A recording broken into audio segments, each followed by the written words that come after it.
Captain Jake Morrison stood on the bridge of Aurora's edge and watched the stars drift past the viewport.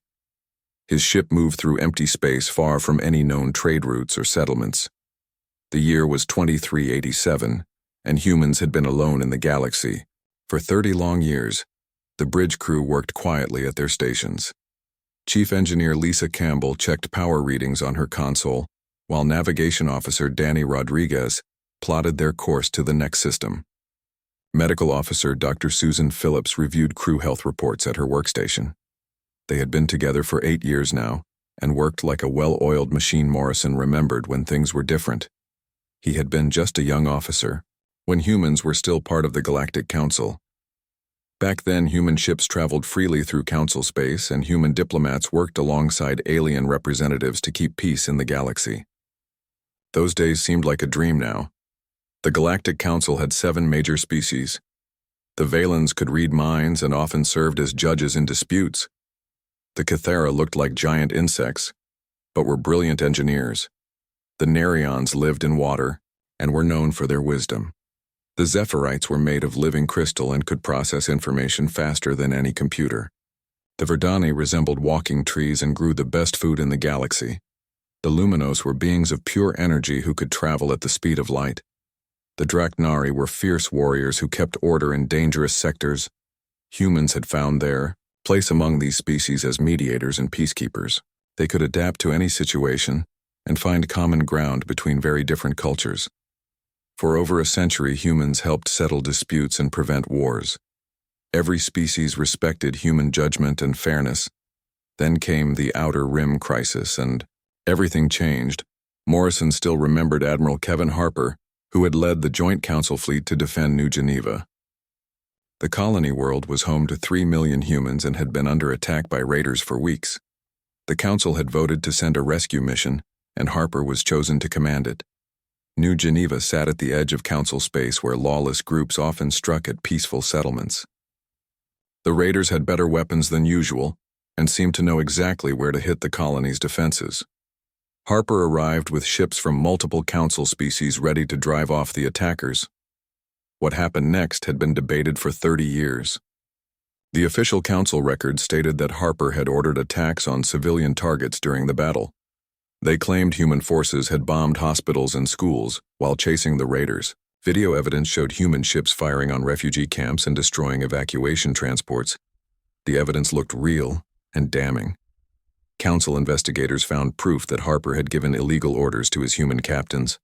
Communications logs showed humans planning to blame their war crimes on the raiders. Medical reports from Nerian doctors confirmed that human weapons had killed thousands of innocent civilians. Every Council species voted to expel humanity from the galactic community. They seized all human assets in Council space and banned human ships from their territories. Admiral Harper and his officers were declared war criminals and would be arrested on sight. Humanity had 48 hours to leave Council space forever. Morrison had been serving on a human patrol ship when the news came. He watched as his commanding officers received the expulsion order with shock and disbelief. Nobody could understand what had happened. Harper had been known as an honorable man who followed every rule and protocol. The exodus began immediately. Human colonies in Council space were abandoned as families packed whatever they could carry. Human trading posts and research stations went dark as personnel fled back to Earth and the few independent human worlds. Ships that had served the Council for decades suddenly became unwelcome in every port. Morrison left the Council military that day. Many humans did the same rather than face arrest or execution. The lucky ones made it back to human space before the borders closed. Others were captured and never seen again. Some were tried as war criminals and sentenced to life in alien prisons. The years that followed were hard. Humanity found itself cut off from the galactic economy and forced to survive on its own resources. Trade with Council species stopped completely. Human colonies that depended on alien technology began to fail. Earth had to support millions of refugees who had nowhere else to go, but humans adapted as they always did. They learned to build everything they needed without alien help. They explored new systems and founded colonies in regions the Council had ignored. They developed new technologies and created their own trade networks between human worlds. Morrison became a ship captain during those difficult years. He hauled cargo between human settlements and explored unknown systems looking for resources and new homes. Aurora's Edge was his second command, and he had grown attached to the old research vessel. The ship had been designed for long-range exploration before the exile. Her hull was built to withstand radiation and meteor impacts, while her engines could run for months without maintenance. She carried laboratories and workshops that let the crew conduct research while traveling between stars today. They were investigating reports of abandoned structures in the Kepler 442 system. Long-range sensors had detected artificial signals from the fourth planet, but no one knew who had built them. Morrison hoped they might find useful technology or information about this region of space. Rodriguez looked up from his navigation console and spoke to the captain. The next system was only 6 hours away at their current speed. Campbell reported that all systems were running normally, and they had enough fuel for another month of travel. Phillips mentioned that the crew was in good health despite being away from Earth for almost a year. Morrison nodded and settled back in his captain's chair. These people had become his family during their years together in the black. They trusted each other completely and had survived dangers that would have killed less experienced crews. Each of them had left something behind when humanity was exiled, but they had found new purpose out here among the stars. As Aurora's Edge continued toward the Kepler system, Morrison thought about what they might find. The unknown structures could be ruins from some ancient civilization, or perhaps a secret base built by one of the council species. Either way, it would be worth investigating since humans needed every advantage they could get. The stars ahead looked the same as always, but Morrison knew that somewhere beyond them the Galactic Council continued to exist without humanity. 7 species shared trade and knowledge while humans struggled alone in the darkness. Yet somehow Morrison felt that this exile might not last forever. Humans had always been survivors, and they were still learning new ways to thrive in an hostile universe. He did not know that very soon Aurora's Edge would discover something that would change everything. Hidden in those mysterious structures lay evidence that would shake the foundations of the Galactic Council and reveal the truth about what really happened at New Geneva 30 years ago. The abandoned Valen research station hung in space like a dead metal flower. Aurora's Edge approached slowly while scanners probed the dark structure for signs of life or dangerous systems. Captain Morrison stood behind Rodriguez as the navigation officer guided them toward a docking port. The station had been built into a large asteroid and looked like it had been empty for at least 10 years. Solar collectors were folded against its hull and no lights showed in any of the windows. Campbell detected residual power in the main reactor, but not enough to run life support or artificial gravity. Morrison decided to take Phillips and Rodriguez with him to explore the station, while Campbell stayed aboard Aurora's Edge to monitor their progress. They suited up in the cargo bay and checked their equipment twice before cycling through the airlock.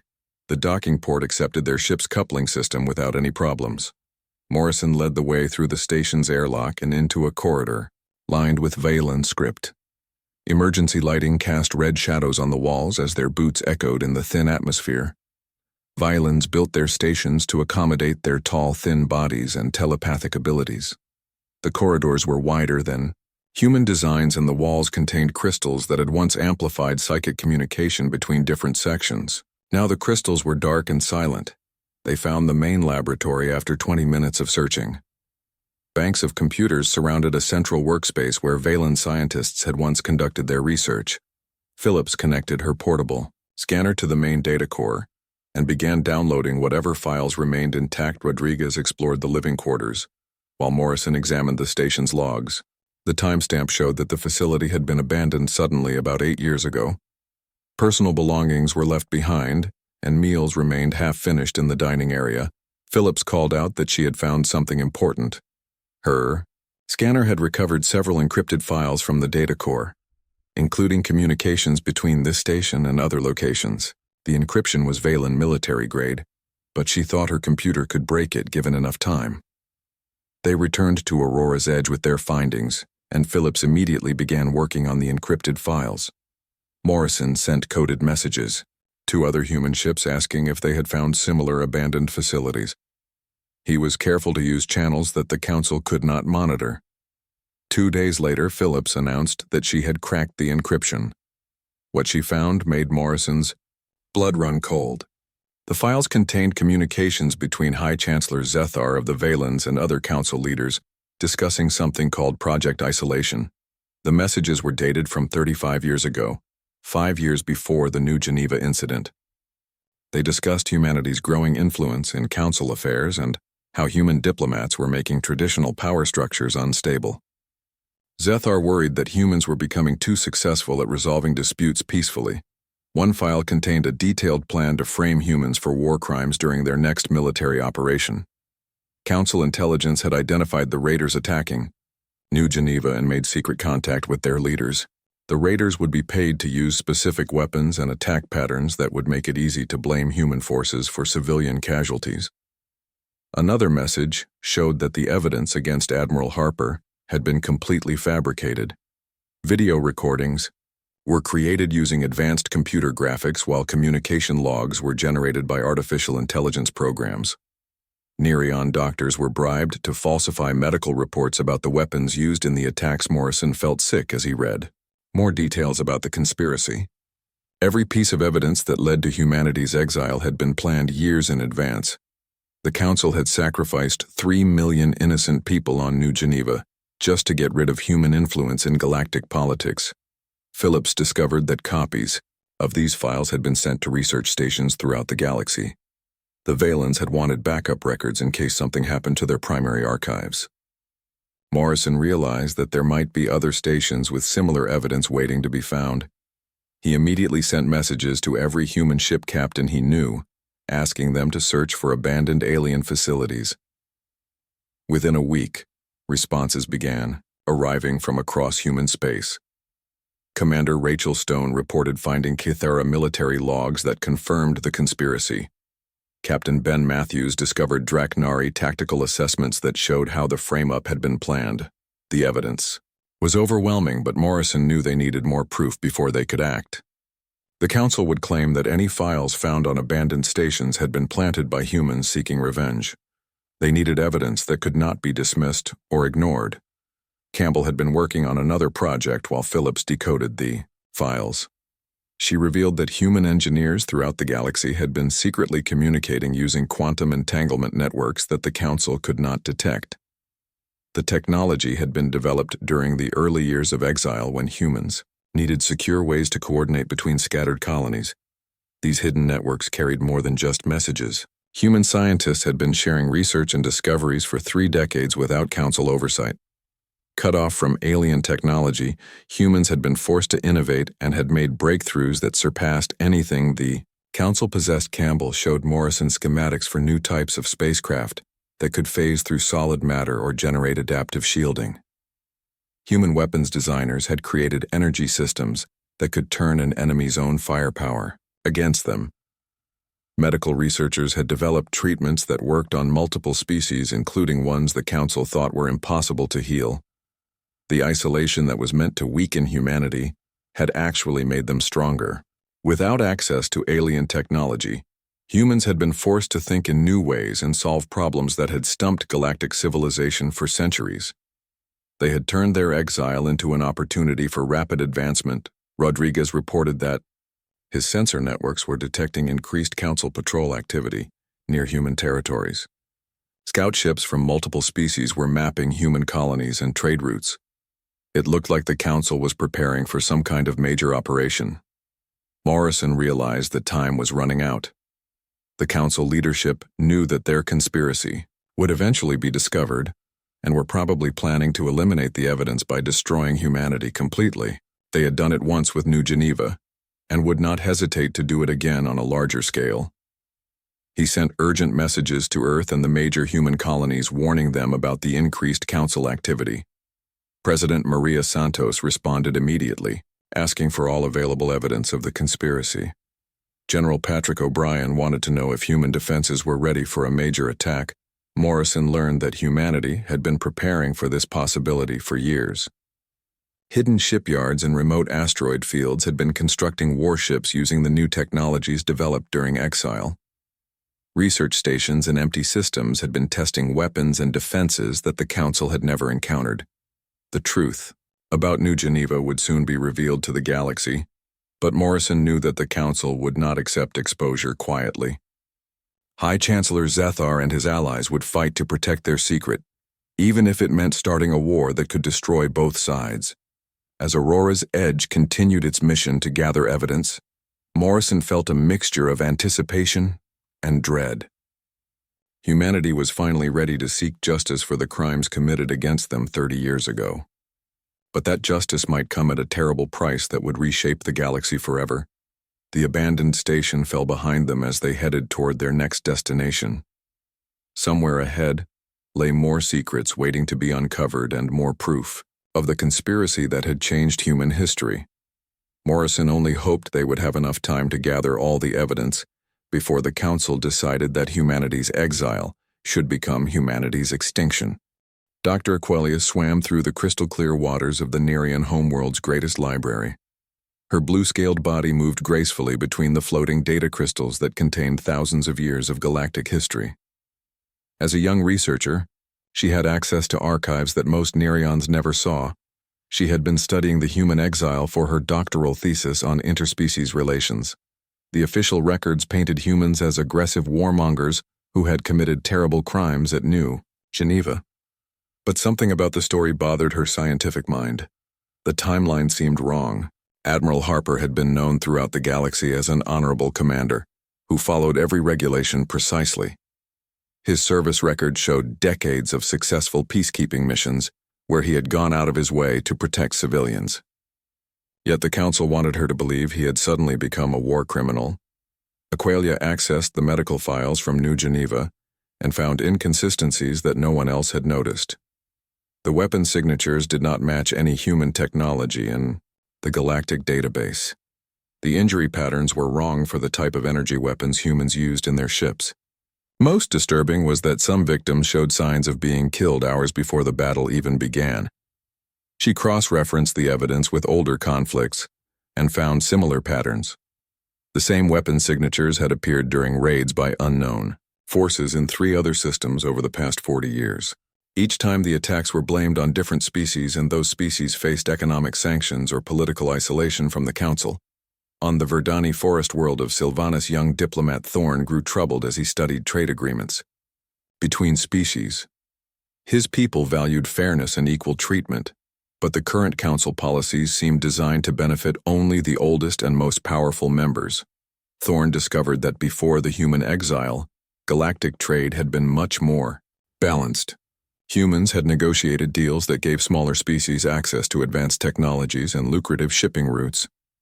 They had prevented the larger species from monopolizing resources or exploiting weaker civilizations since humanity's removal. From the Council, the economic situation had changed dramatically. The Valens Cathara and Draknari controlled most major trade routes and charged excessive fees to smaller species. New colonies struggled to get the supplies they needed, while established worlds grew richer every year. Thorn found records of human diplomats who had worked to establish fair trading standards and prevent economic exploitation. These same standards had been quietly abandoned after the exile, with most species too afraid to object. The current system concentrated wealth and power among the Council's founding members. Meanwhile, on Earth, President Maria Santos reviewed reports from scattered human fleets throughout the galaxy. The evidence gathered from abandoned stations painted a clear picture of the conspiracy that had destroyed humanity's place in galactic civilization. But she knew that proof alone would not be enough. General Patrick O'Brien entered her office carrying classified files about humanity's military preparations. For 30 years, humans had been developing new technologies and building hidden defenses. The isolation forced on them by the Council had become their greatest advantage. O'Brien showed Santos schematics for ships that could become invisible to sensors or travel faster than any Council vessel. Human engineers had created weapons that could adapt to enemy defenses in real time. Most importantly, they had built these new systems in secret locations throughout the galaxy. The general explained that humanity now possessed technology that was decades ahead of anything the Council had. Quantum communication networks allowed instant coordination between human forces across vast distances. Adaptive manufacturing systems could produce supplies and equipment anywhere humans had established bases. Santos learned that the exodus from Council space had not been as complete as everyone believed. Thousands of humans had remained behind using false identities or hiding in the vast spaces between systems. These sleeper agents had spent 30 years gathering intelligence and establishing hidden supply depots. Captain Morrison received orders to infiltrate a major Council communication relay and broadcast the evidence to every species in the galaxy. The mission would be dangerous, but it was the only way to reach populations that were cut off from independent news sources. Aurora's Edge approached the relay station disguised as a salvage vessel. The facility was built into a large asteroid and served as a hub for communications between dozens of Council worlds.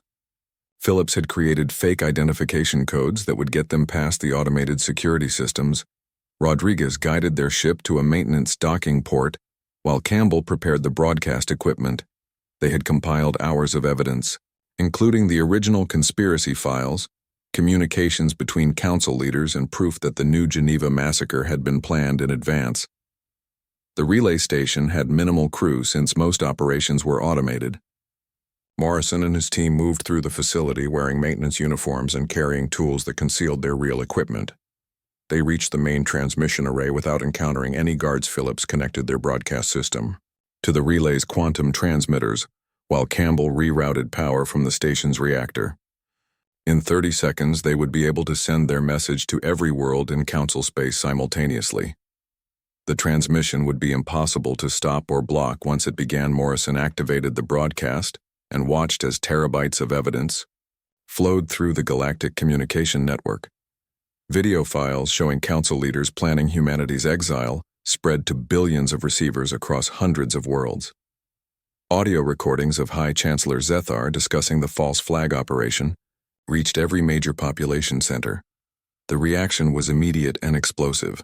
On the Cathara Hive world's worker castes that had trusted Council leadership for centuries demanded answers from their queens. Zephyrite computational networks began analyzing the evidence and concluded that the probability of fabrication was less than 1%. Younger generations of every species had grown up questioning the official story about human aggression. They had wondered why such successful peacekeepers had suddenly become war criminals.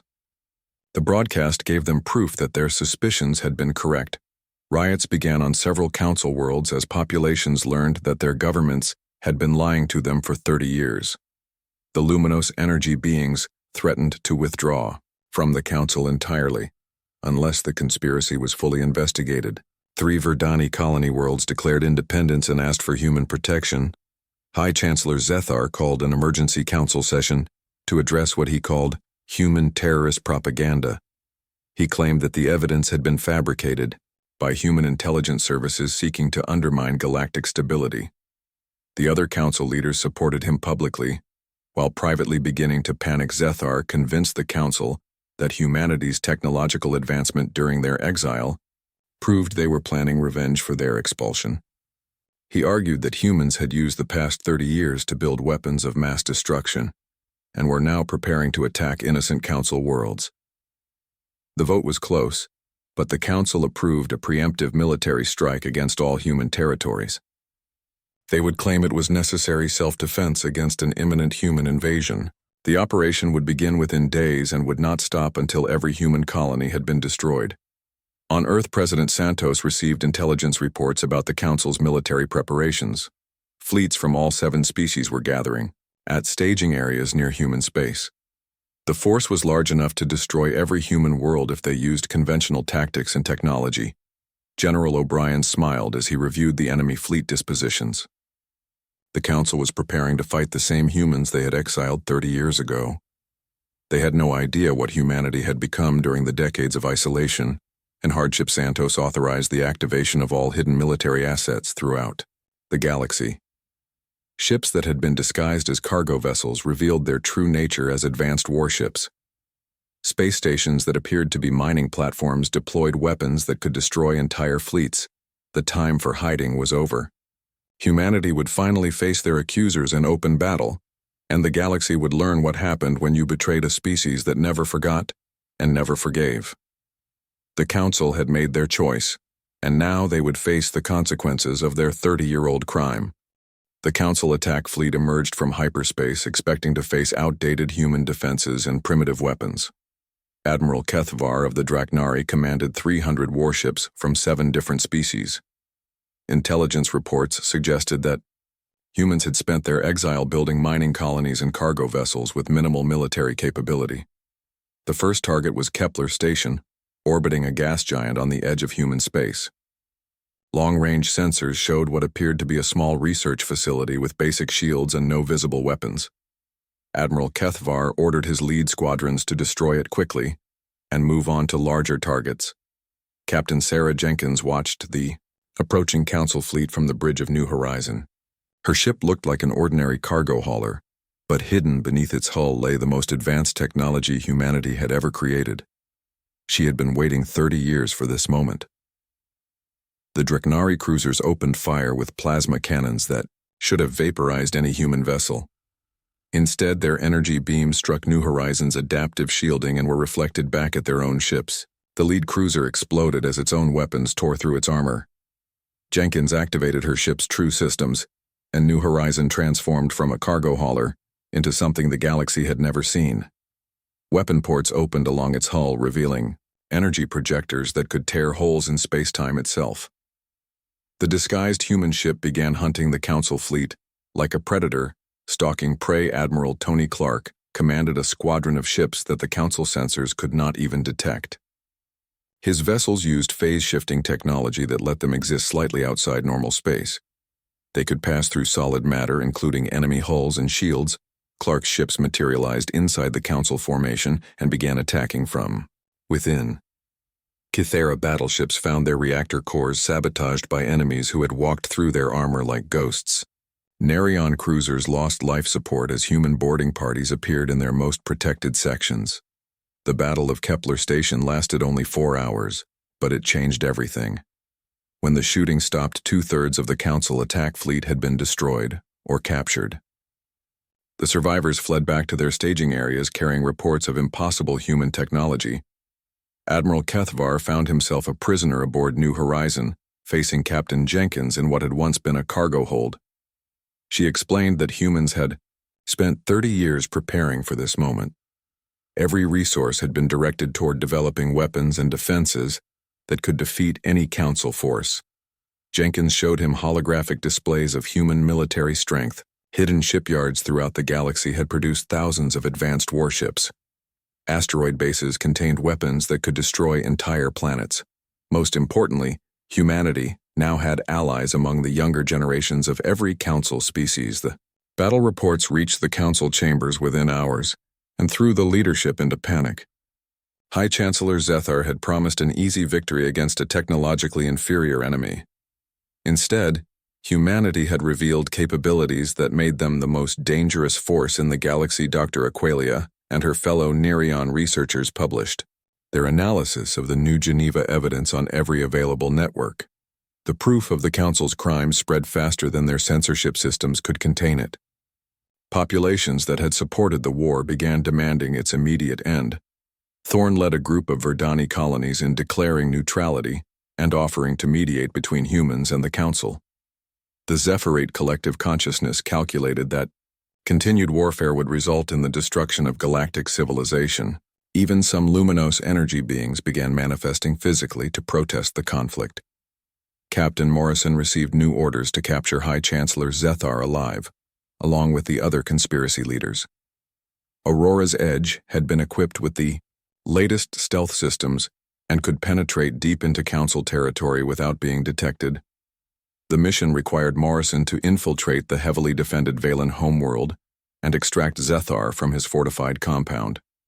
Phillips had developed a neural disruptor that could block Valen telepathy, while Rodriguez programmed navigation routes that avoided all known sensor networks. They approached the Valen system disguised as a medical supply ship responding to refugee reports. Campbell had modified their engine signatures to match those of a luminous energy transport. The deception worked perfectly, and they reached orbit without triggering any alarms. Morrison's team used personal cloaking devices to infiltrate Zethar's compound during a Council emergency session. They found the High Chancellor in his private office reviewing casualty reports from the failed attack on human territory. His telepathic bodyguards were useless against Phillips's neural disruptors. Zethar tried to escape using a hidden transport, but Rodriguez had anticipated this and disabled all vehicles in the compound. The former council leader found himself trapped with nowhere to run and no allies willing to help him. Morrison placed Zethar in restraints and accessed his personal files using equipment Phillips had brought. They found detailed records of the entire conspiracy, including payments to the New Geneva raiders and instructions for fabricating evidence against Admiral Harper. The files also revealed that Zethar had been planning humanity's complete extermination for decades. He believed that humans were too dangerous to be allowed to exist, and had convinced the other council leaders that genocide was necessary for galactic stability. Captain Ben Matthews led a strike team that captured the Cathera Queen Mother, who had approved the conspiracy. Commander Rachel Stone took several Draknari generals prisoner during raids on their command bases. Within days, most of the original plotters were in human custody.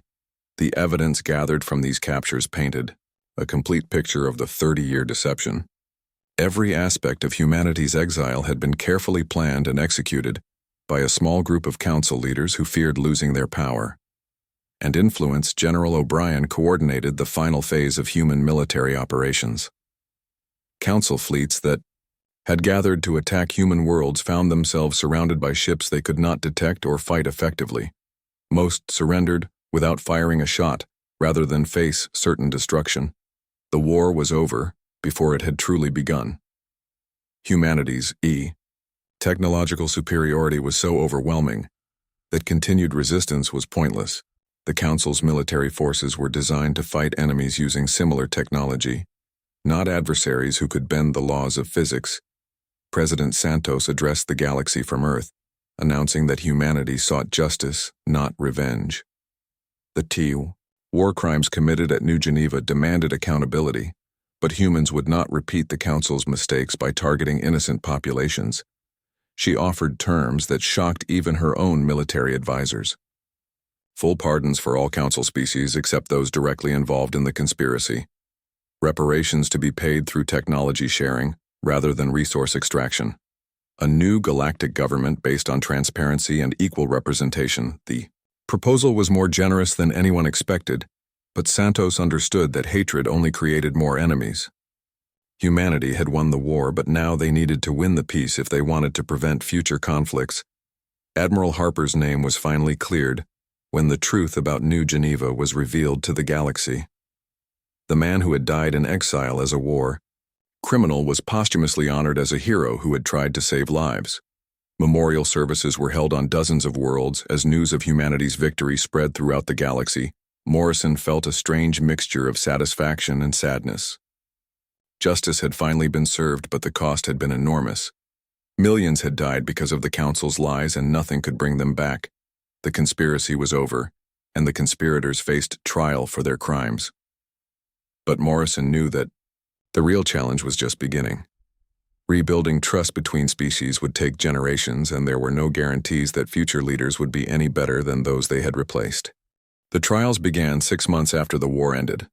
High Chancellor Zethar and his co-conspirators faced judges from every species, including their own people. The courtroom was built on neutral ground at the restored colony of New Geneva, where the original crimes had been committed. Captain Morrison testified about finding the evidence that exposed the conspiracy.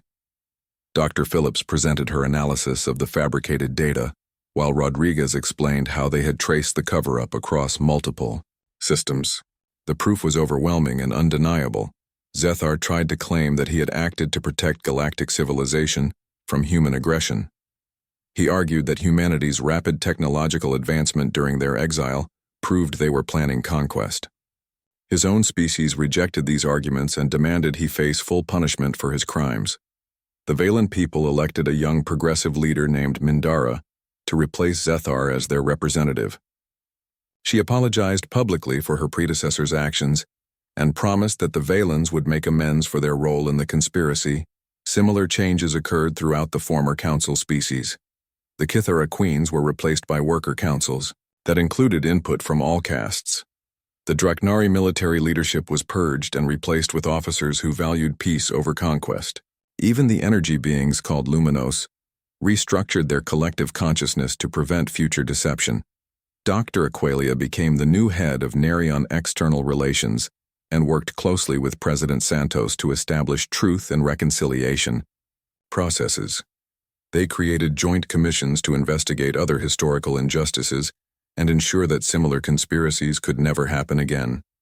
Thorne was chosen to lead the Verdani Diplomatic Corps and helped draft the charter for a new galactic government.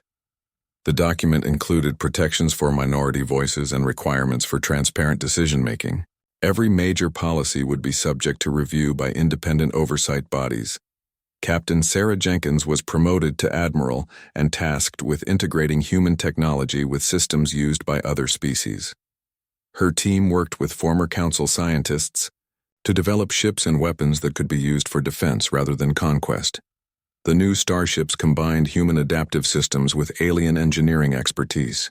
Kethra manufacturing techniques made production faster and more efficient. Narration wisdom guided decisions about how the technology should be used. Zephyrite computational power helped solve complex technical problems. Admiral Tony Clark established joint training programs between human and alien military forces. Former enemies learned to work together and trust each other. The exercises focused on disaster relief and peacekeeping rather than warfare. Engineer Campbell opened research stations throughout the galaxy where scientists from all species could collaborate on projects that benefited everyone.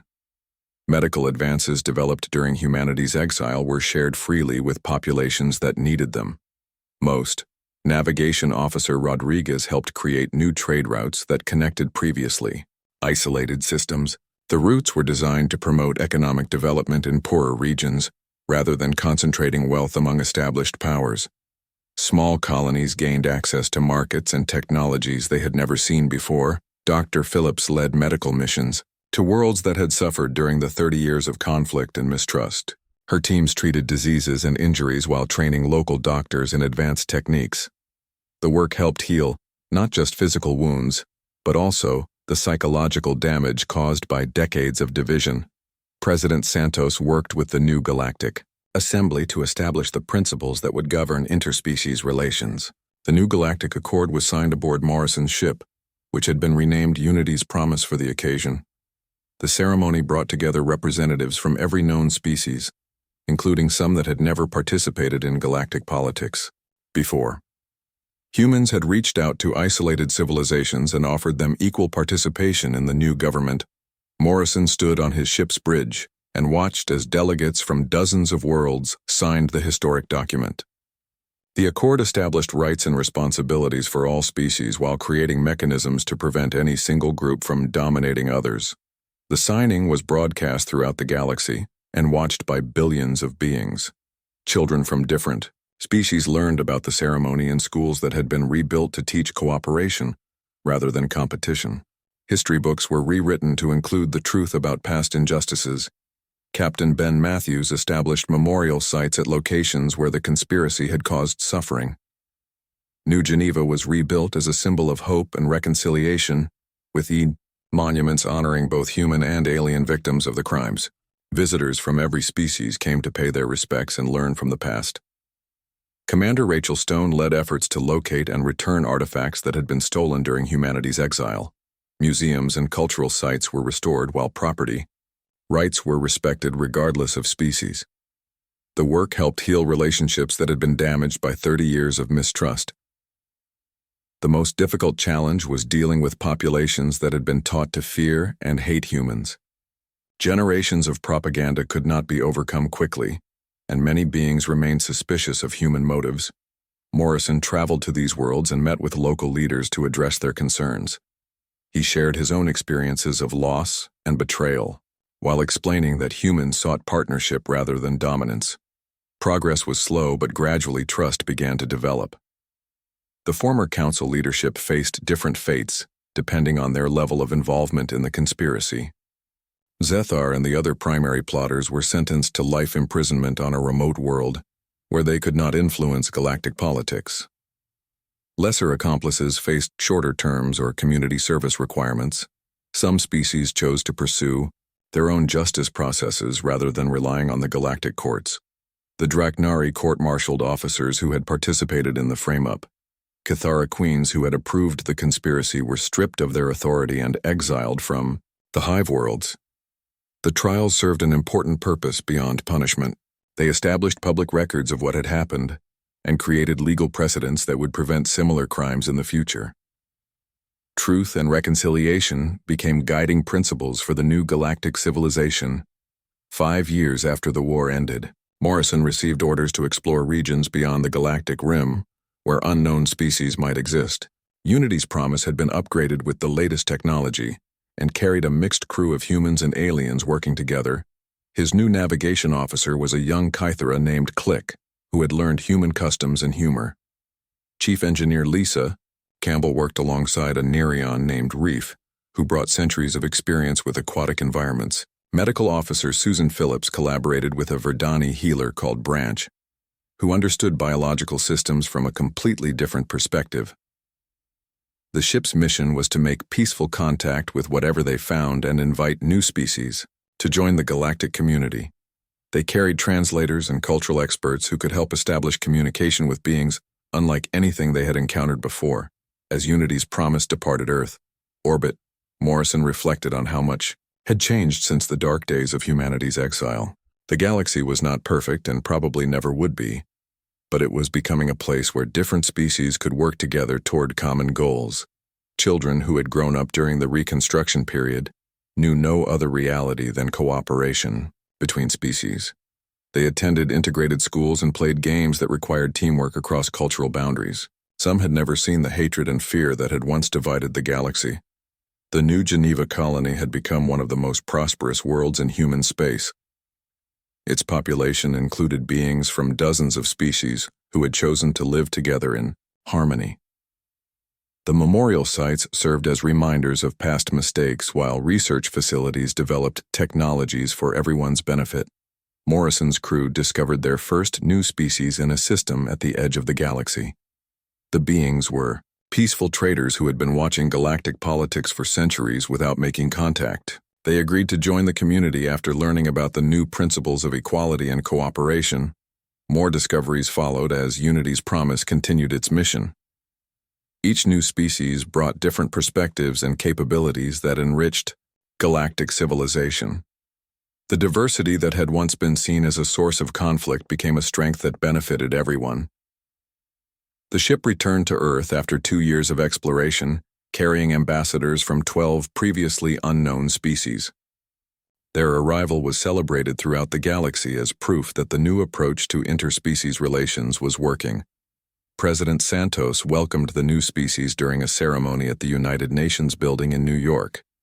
She explained how humanity had learned from its own experiences of exile and betrayal to create a better future for all thinking beings.